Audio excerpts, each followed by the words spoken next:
As a result, the population increased, 500, 700,000 perhaps at the end of the 19th century.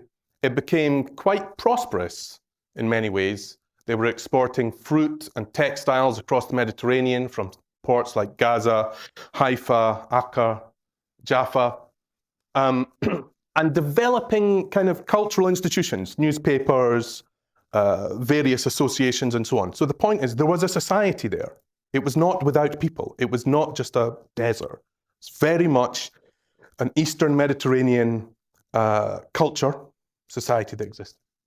Now, the reason that that came not to exist, we'll hear a bit about the actual settlement enterprise, I think, in a bit from John, was the Ottomans entered the First World War on the side of the Central Powers, so the Germans, and they lost.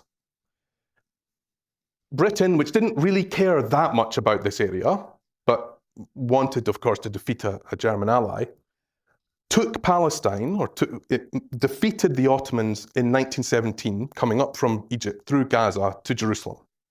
From that point on, it was under military rule of the British in the first instance, and then it came to be under mandate rule, which we'll go on to the next part.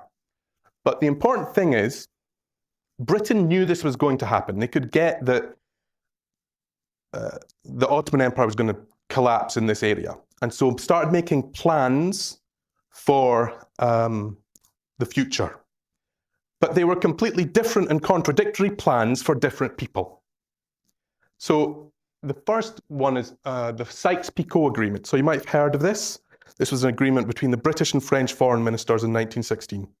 We know about it because after the Russian Revolution, it was secret. It was made open. It was allowed people to see it. People often say this established the borders of the states in the Middle East. It didn't. That is not true. But what it did do was establish the idea that Britain and France should control zones of influence. France in Syria and Lebanon, Britain in Iraq, northern Saudi Arabia, southern part of Palestine, and a kind of middle buffer zone which would contain Jerusalem, basically.